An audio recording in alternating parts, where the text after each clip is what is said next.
What happens when Call of Duty kids want more realism? They go to Battlefield, you might say. Okay, fine. Well, what happens when those Battlefield kids want even more realism? They create a new genre of video games. And in that genre is a gem of a game that gets the blood pumping, the adrenaline going, and the good times rolling. So hello everyone, my name is Shmenty, and this is my tribute to Squad. The era of Battlefield has fallen. Despite Battlefield 3 and 4 being so good, and I guess even 1, that itch of modern realism wasn't really scratched since going back to Battlefield 2 with Project Reality. You see, Call of Duty is still the most prominent FPS in the field, but it seems that the Battle Royale archetype of games has kind of taken over multiplayer in terms of popularity, mainly because of Warzone. And yet, there's this niche of PC gamers who enjoy the more realistic side of games a lot more than most.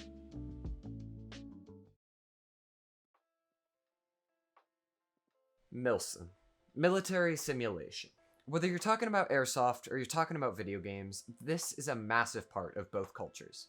But in video games, it's a genre that is really still taking off.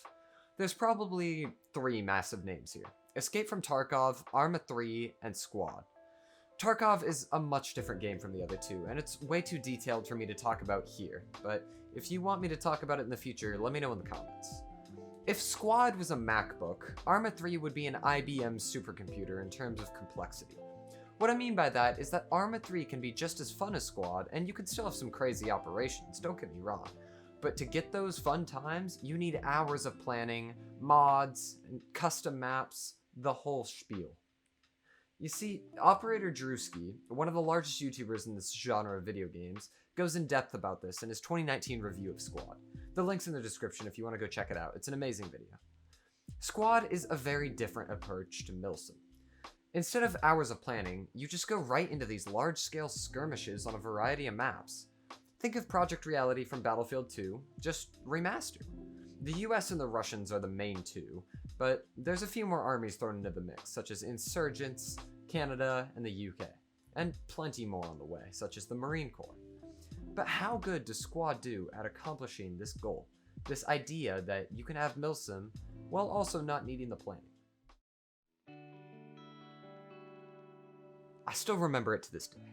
I was in a small house on the edge of a hemp farm. We were an American squad with dwindled numbers, getting closed in from a couple squads of insurgents. 3, maybe 4 of us left. I get out my M240 and I just start firing into the tree line and start taking return fire. The cracks of shots, the sound of rockets hitting my house, and the rumble of an allied Humvee coming in to support us right in the nick of time. This is my average squad memory. Hold up with your boys, shooting the enemy and getting your adrenaline higher than GameStop's stock. The thing is, I have dozens of these memories trapped in my mind, each of them with different teams, commanders, maps, guns, etc. But it doesn't matter, because those are all variables. This game will shake you to your core sometimes. As you immerse yourself in a grand scale fight, I honestly tunnel vision into the game. Hours can go by and I won't even blink. In fact, most games can go up to 2 hours long, and quite a few hit that mark. You see, Squad is not alone in this subgenre of Milsim. You have a few more games like it. You have World War I games like Beyond the Wire, World War II games like Hell Let Loose or Postscriptum, and Vietnam-era games like Rising Storm 2 Vietnam. And yet, of all of these, Squad is my favorite. The average Squad game is a conquest style, with both teams starting at a main base and moving out to capture a string of objectives until they meet and start a tug-of-war of power. There are plenty of other game modes, and pretty much anything to satisfy your itch.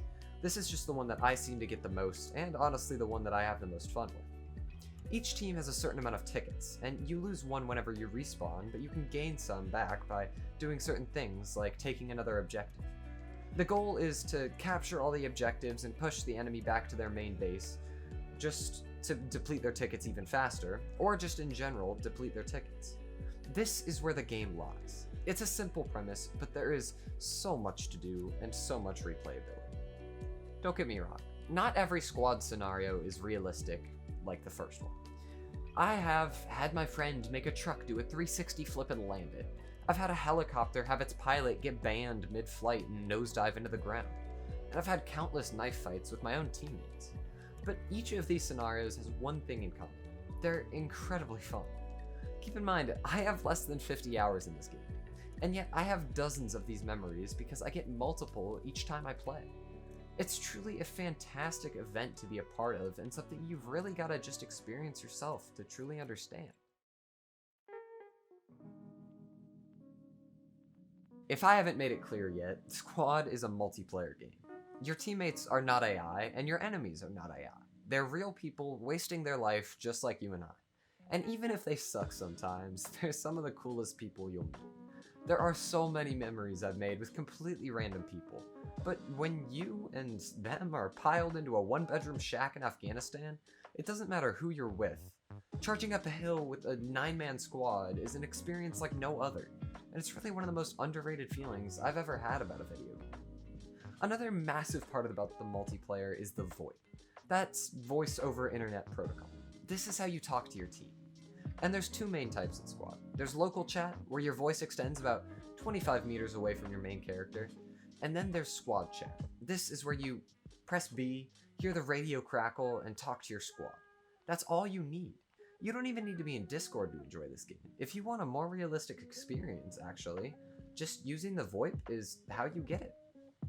But speaking of the VoIP and the audio in this game, let's take a look at one of my favorite parts about it.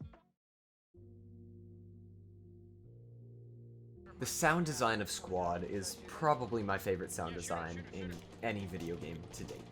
The crack of certain calibers of shots, the pounding of a mounted LMG hitting your building, the explosions when a Predator drone strikes next to you, and the rip of an A-10 tearing up the field 100 meters away. These all sound fantastic. It's freakishly good. There's no phantom shots, meaning that everything you hear actually happens. Every sound that you hear has someone behind it. You hear the crack of 7.62? You better figure out where that came from before that SVD takes your head off. You hear that rumble of a tank? If it's not yours, just run and don't stop. This game would not be half as fun as it is if the design of the sound was worse. And it really just adds that touch to the experience. So here's a little clip of what the sound can sound like in this game.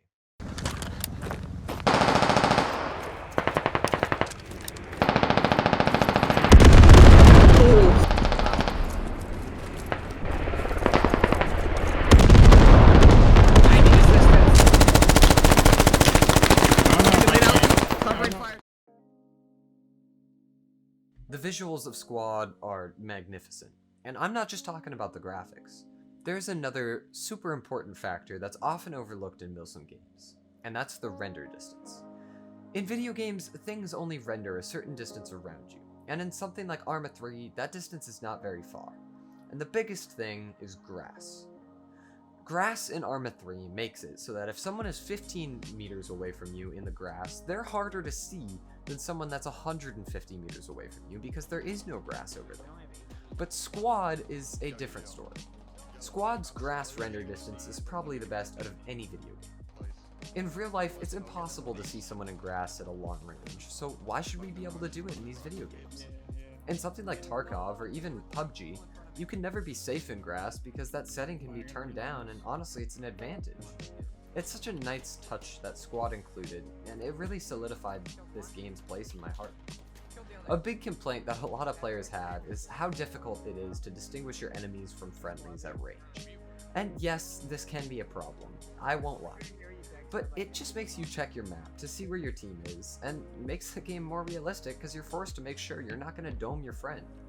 I've been team killed countless times in this game, and I have team killed countless times in this game, but it's never stopped me from enjoying. That's the biggest part. Squad is my favorite Milsim game to date. I make memories that I will never forget, and bonds that only go stronger in the heat of a firefight. If you're new to PC gaming and looking at Milsim games, I strongly recommend you buy Squad first.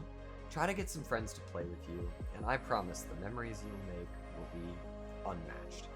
Thank you all so much for watching this video. I have a Discord and a Twitch, and if you want to hang out with me, both links are in the description below. Make sure to use code Shmenty in any Epic Games item shop. Thank you so much again, and I'll see you in the next one.